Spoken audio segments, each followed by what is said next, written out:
Dear students, me Naveen Grover from JPS Academy. Today we will start chapter 15 data handling. Before starting the exercise of this chapter, we must remember some points. What are these points? Let's start. First point is data. What is data? Data क्या होता है? Data is a collection of numerical facts from which useful conclusions are drawn.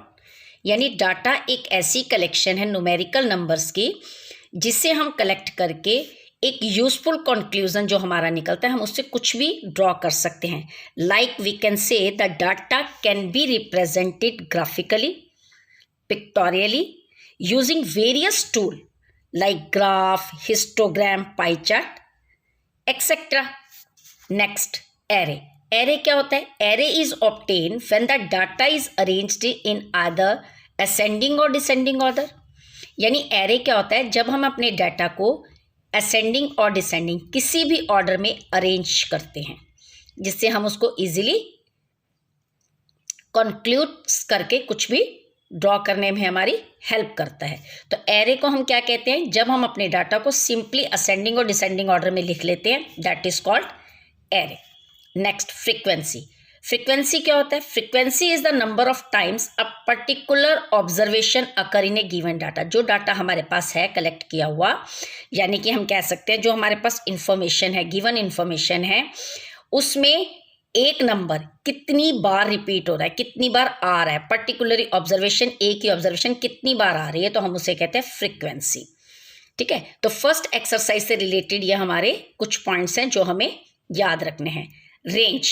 Range क्या होता है? Range is the difference between the highest and the lowest observation of A group of observation और data. Range क्या होती है? Highest और lowest observation का difference, that is called range. Next, a tabular representation of the ungrouped data showing the frequency of each observation is called frequency distribution and the table is called frequency distribution table.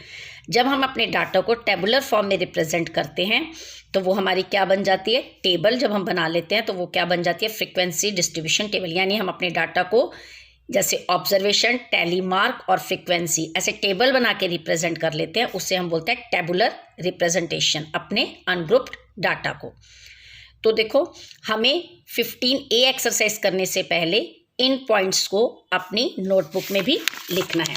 और कौन सी terms हैं? इन terms को भी you have to write in your notebooks और you must learn. These are the important terms like class interval. Class interval क्या होता है? Each group into which the raw data is condensed is known as the class interval. Class limit. The end number of a class interval are known as class limit. The smallest number of the data set is the lower class limit and the largest is the upper class limit. Class size. The difference between the upper and lower limit of class is known as the class size. Class mark क्या होता है? The class mark is the mid point of a respective class intervals. यानी कि upper limit plus lower limit divided by 2. You must learn these 4 terms before doing the exercise 15A. Let's start exercise 15A. देखो, 15A exercise में हमें वो क्या कह रहा है? A class of 30 students took a mock exam in mathematics. 30 students ने mathematics का एक एग्ज़ाम दिया. They were given percentage of marks as follow. ये उनके मार्क्स की परसेंटेज दी हुई है 30 स्टूडेंट्स की. आपने क्या बनाना है? Construct a frequency distribution table using equal class intervals. तो अभी हमने इंपॉर्टेंट टर्म्स में पढ़ा कि क्लास इंटरवल्स क्या होते हैं. देखो, क्लास इंटरवल्स क्या होते हैं? Each group into which the raw data is condensed is known as the class interval. यानी कि अब आपने इस डाटा को कैसे अरेंज करना है? इक्वल क्लास इंटरवल में. तो देखो हम कैसे करेंगे. सबसे पहले हम क्या करेंगे? अपने डाटा को, यानी जो हमें गिवन डाटा है, रॉ डाटा हमें दिया हुआ है, अनग्रुप डाटा, उसको हम एरे में अरेंज करेंगे. एरे मतलब यहाँ मैंने इसको असेंडिंग ऑर्डर में अरेंज कर लिया है. देखो, अब असेंडिंग ऑर्डर में अरेंज करने के बाद हमें इजी हो जाएगा कि हम इसको फ्रीक्वेंसी डिस्ट्रीब्यूशन टेबल में कैसे अरेंज करते हैं। तो सबसे पहले अब हम फ्रीक्वेंसी डिस्ट्रीब्यूशन टेबल बनाएंगे, like marks, tally marks, frequency. अब हमें देखो क्लास इंटरवल इक्वली लेना है, तो हम कैसे क्लास इंटरवल देखेंगे कि हमारे नंबर कहाँ से स्टार्ट है, देखो 18 से, और हाईएस्ट मार्क्स कितने हैं 91। तो हम इक्वल क्लास इंटरवल बना लेंगे, जैसे 10 to 20।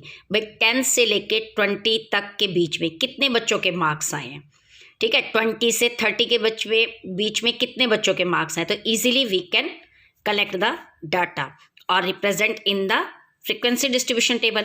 तो अब देखो 10 से 20 के बीच में जब आपने बच्चे गिनने हैं, अगर आपने एरे में अरेंज किया होगा तो इजीली आप फाइंड आउट कर सकते हो। 10 से 20 का मतलब आपने 10 to 19 देखना है। तो 10 to 19 कितने हैं, 1 आपने लिख दिया यहाँ 1। अब आपने दूसरा देखना है 20 to 30। 20 to 30 के बीच में कितने हैं, तो 20 to 30 के बीच में देखो कितने हैं, 1 2 3 4, ठीक है। देन 30 to 40, 30 to 40 के बीच में कितने हैं, 1 2। तो आपने इस तरीके से सारे गिनकर आपने फ्रीक्वेंसी लिखनी है। आपको पता है टेली मार्क्स कैसे होते हैं, अगर 1 है तो 1, 4 है तो 4 लाइन्स, 2 है तो 2 लाइन्स। जब 5 आता है ना तो 4 लाइन्स बनाकर एक स्लैंटिंग में 5 का बंच होता है, जिसको हम टेली मार्क में कहते हैं, टेबुलर फॉर्म में 5 का बंच होता है। 4 तक सिंपल लाइन्स आती हैं, 5 में ये बंच बन जाता है। अब देखो 6 है तो 5 4 बनाकर एक स्लैंटिंग में लाइन, ये 5 गिनेंगे इसको, और ये 6, देन 4, अगेन 5, फिर 1, फिर 2। और यहाँ टोटल ज़रूर देखना है आपने फ्रीक्वेंसी का करके कि भाई हमें 30 स्टूडेंट्स का दिया हुआ था, तो हमारा यहाँ अगर 30 आ रहा है इट मीन्स आपकी फ्रीक्वेंसी ठीक है, यानी आपने जो असेंडिंग ऑर्डर में अरेंज किया या फ्रीक्वेंसी ऑफ नंबर आपने लिखा है वो आपका ठीक है। जो आपको नंबर टोटल ऊपर दिया है वो आपका यहाँ आना चाहिए, then you can check. Next question number 2 देखो। अब क्वेश्चन नंबर 2 में आपको क्या दिया गया है, a factory has a census of its workers, there are 50 workers in total. 50 workers का डाटा दिया गया, the data given below shown their ages. ये 50 वर्कर्स की एजेस का डाटा दिया गया आपको, ठीक है। तो आपने इसको क्या करना है, make a table grouping the data into classes from 10 to 19, 20 to 29, 30 to 39, 40 to 49 and so on. आपने इस एजेस का 50 वर्कर्स की एजेस को कैसे फ्रीक्वेंसी डिस्ट्रीब्यूशन टेबल में इनकी एजेस को अरेंज करके बताना है, और क्या करना है, कैसी क्लास इंटरवल्स लेने हैं, 10 to 19, 20 to 29। तो देखो सबसे पहले यही हमने इस डाटा को क्या किया, एरे में, यानी एरे मतलब असेंडिंग ऑर्डर में अरेंज कर लिया सारे डाटा को। असेंडिंग में करने के बाद आप काउंट कर लेना कि 50 बनता है, जैसे 1 2 3 4 भी, यानी 50 वर्कर्स की दी हुई थी तो आपने 50 ही आना चाहिए। देन सेम टेबल बनानी है आपने, फिर एजेस को, जैसे उन्होंने दिया 10 to 19 तो फिर 20 to 29, 30 to 39, 40 to 49, 50 to 59, 60 to 69। अब 10 to 19 के बीच में देखो एज, तो 10 से क्या लोगे, 10 to 19 लिखा है तो आपने अब 10 से लेकर 19 तक वालों को गिनना है, ठीक है। तो जैसे 1 2 3 4 5 6, यू हैव टू राइट 6। फिर 20 to 29, तो 20 भी लेना है बीच में और 29 भी काउंट करना है, क्योंकि उन्होंने ग्रुपिंग ऐसे दी है, देखो 10 to 19, उसके बाद वो 20 से स्टार्ट कर रहे हैं। अगर यहाँ पर होता ना 19 से स्टार्ट होते तो हम एक बार लेते हैं, यहाँ ऊपर वाले में काउंट करते हैं या नीचे वाले में काउंट करते हैं।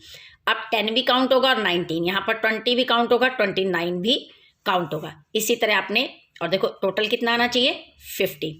अब इसका सेकंड पार्ट है, उसमें भी सेम यही है। देखो सेकंड पार्ट में वो क्या कह रहा है, make a grouping table of data, class interval change कर दिया उसने। अब 15 to 19, 19 to 23, 23 to 27, 27 to 31, जितना डिफरेंस वो ले रहा है आपने इसी तरह का डिफरेंस लेकर टेबल बनानी है। तो टेबल मेथड सेम है, असेंडिंग ऑर्डर एक ही चल जाएगा जो आपने लिखा हुआ है। अब 15 to 19, अब देखो 15 से 19 वालों को गिनना है, तो अब आपने क्या करना है, अपने एरे में से देखना है 15 to 19। तो अब आपने 15 to 19, अब यहाँ पर देखो चेंज हो रहा है, 19 to 23 रिपीट हो रहा है ना, 23 to 27। तो अब आपने 15 to 19, यानी आप क्या लोगे, 15 to 18 गिनोगे, 19 to 22 गिनोगे, 23 to 26 काउंट करोगे, और इस तरह से ये फ्रीक्वेंसी लिखोगे और फिर टोटल आपका आ जाएगा। तो you have to show in frequency distribution table. Today you have to write all the important terms, and question number 1 and 2 of this exercise you have to do.